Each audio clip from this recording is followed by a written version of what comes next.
एक शूद्र और मुनि की कथा। युधिष्ठिर ने पूछा, दादाजी, यदि कोई मनुष्य सौहार्दवश किसी नीच जाति के पुरुष को उपदेश दे तो उसे दोष लगेगा या नहीं? मैं इस बात को यथार्थ रूप से सुनना चाहता हूँ, क्योंकि धर्म की गत बड़ी सूक्ष्म है। भीष्म जी ने कहा, बेटा, किसी नीच जाति के मनुष्य को उपदेश नहीं देना चाहिए, क्योंकि इससे उपदेश देने वाले को महान दोष की प्राप्ति बतलाई जाती है। इस विषय में यह दृष्टांत सुनो। जो दुख में पड़े हुए एक नीच जाति के पुरुष को उपदेश देने से संबंध रखता है। हिमालय के निकट एक बड़ा सुंदर और पवित्र आश्रम था, जहाँ सिद्ध और चारण विचरा करते थे। उसके आसपास का वन सदा फूलों से भरा रहता था। उस आश्रम में व्रत और नियमों का पालन करने वाले बहुत से तपस्वी और तेजस्वी ब्राह्मण निवास करते थे। वहां सब ओर वेद मंत्रों के उच्चारण की ध्वनि गूंजती रहती थी। अनेकों बाल खिल्ले ऋषि तथा सन्यासी उस आश्रम की शोभा बढ़ा रहे थे। एक दिन वहां एक शूद्र बड़े उत्साह से आया। आश्रमवासी मुनियों ने उसका बड़ा आदर सत्कार किया। तदनंतर उसे तप करने की इच्छा हुई, अतः उसने कुलपति के दोनों चरणों का स्पर्श करके कहा, द्विजवर, मैं आपकी कृपा से धर्म का उपदेश सुनना चाहता हूँ। इसके लिए आप हमें विधिवत संन्यास की दीक्षा दें। मैं वर्णों में नीचा शूद्र हूँ तथा आपकी शरण में आया हूँ। आप मुझ पर प्रसन्न होइए। कुलपति ने कहा, बेटा, शूद्र को संन्यास धारण करने का अधिकार नहीं है, अतः तुम सन्यासी के वेश में यहाँ नहीं रह सकते। यदि तुम्हारा यहीं रहने का विचार हो तो रहो, किंतु उच्च वर्णों की सेवा किया करो। सेवा से तुम्हें अत्यंत उत्तम लोकों की प्राप्ति होगी, इसमें तनिक भी संदेह नहीं है। कुलपति के ऐसा कहने पर शूद्र सोचने लगा, अब मुझे क्या करना चाहिए? शूद्र के लिए शास्त्र का ऐसा ही विधान हो तो भी मैं तो वही करूंगा जो मेरे मन को प्रिय जान पड़ता है। यह विचार कर उसने उस आश्रम से दूर जाकर एक पर्णकुटी बनाई और वहां यज्ञ के लिए वेदी, रहने के लिए स्थान और देवालय बनाकर वह नियम पूर्वक रहने लगा। वह प्रतिदिन नियम पूर्वक स्नान करता तथा देवालय में जाकर देवता की पूजा, बलि और होम किया करता था। फलाहार करके इंद्रियों को काबू में रखता और उसके पास जो अन्न और फल आदि प्रस्तुत रहते, उनसे आए हुए अतिथियों का सत्कार करता था। वह प्रतिदिन नियम पूर्वक स्नान करता तथा देवालय में जाकर देवता की पूजा, बलि और होम किया करता था। फलाहार करके इंद्रियों को काबू में रखता और उसके पास जो अन्न और फल आदि प्रस्तुत रहते, उनसे आए हुए अतिथियों का सत्कार करता था। इस नियम का पालन करते हुए उस शूद्र मुनि को बहुत समय बीत गया। एक दिन एक मुनि सत्संग की दृष्टि से उस आश्रम पर पधारे। शूद्र ने विधिवत स्वागत सत्कार करके उन्हें संतुष्ट किया। तब से वे परम तेजस्वी धर्मात्मा ऋषि उस शूद्र से मिलने के लिए वहां अनेकों बार आए।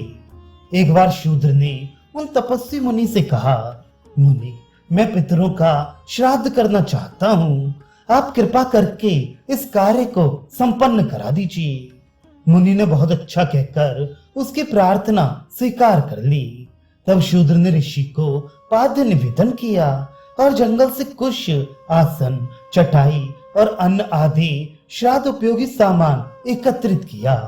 फिर उन तपस्वी मुनि के आदेशानुसार बुद्धिमान शूद्र ने कुश, अर्घ्य और हव्य कव्य आदि समर्पण करने की संपूर्ण विधि का पालन किया।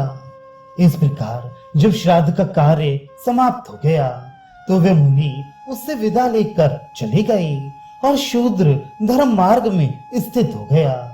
तदनंतर दीर्घ काल तक तपस्या करके उस शूद्र ने वन में ही प्राण त्याग किया और अपने पुण्य के प्रभाव से वे एक राजवंश में महान तेजस्वी बालक के रूप में उत्पन्न हुआ।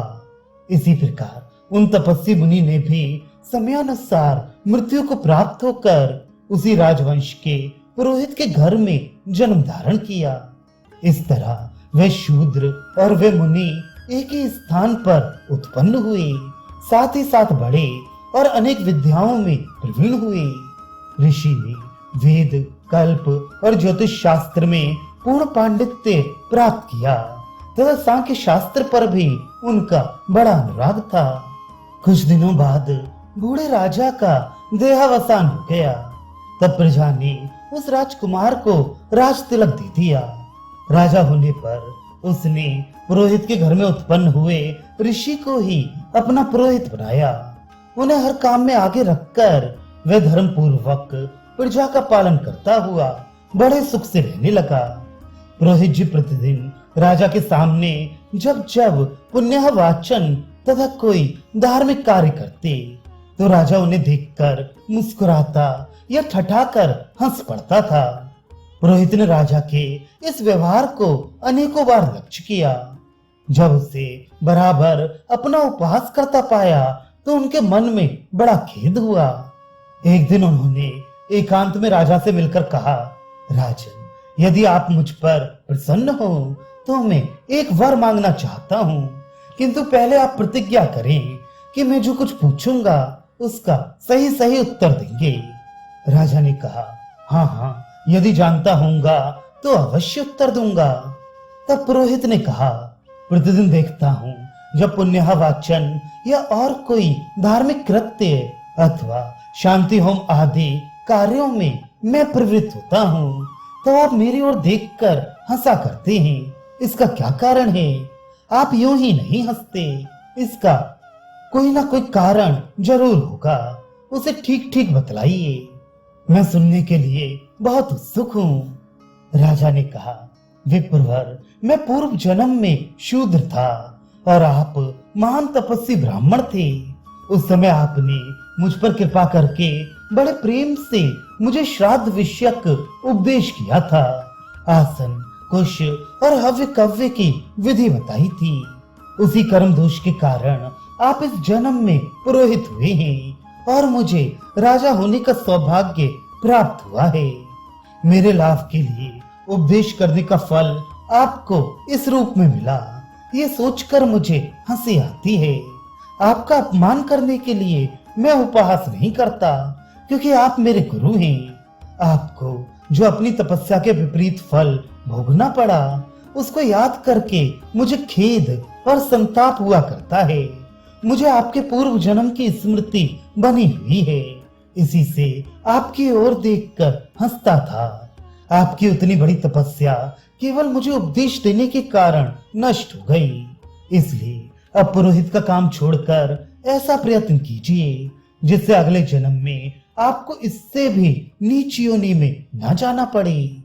भीष्म जी कहते हैं, इस प्रकार राजा ने जब पुरोहित को जाने की आज्ञा दी तो उन्होंने सारा धन और जमीन जायदाद ब्राह्मणों को दान कर दी तथा विद्वान ब्राह्मणों के बताए अनुसार कठोर व्रत का पालन करते हुए अनेकों तीर्थों में स्नान किया और ब्राह्मणों को गौ तथा अन्य प्रकार के दान देकर अपने अंतःकरण को पवित्र कर लिया।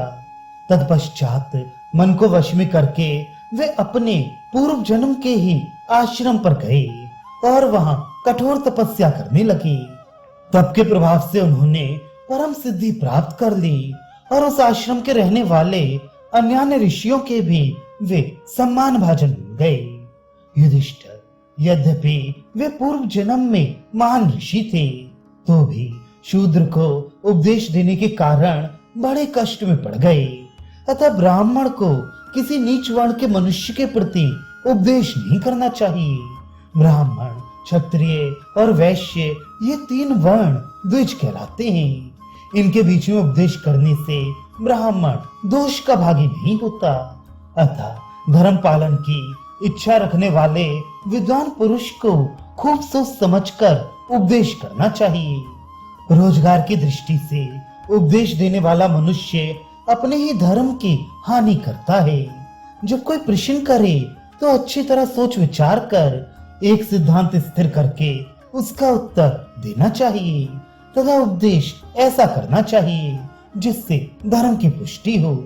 राजन, उपदेश के संबंध में ये सारी बातें मैंने तुम्हें बताई।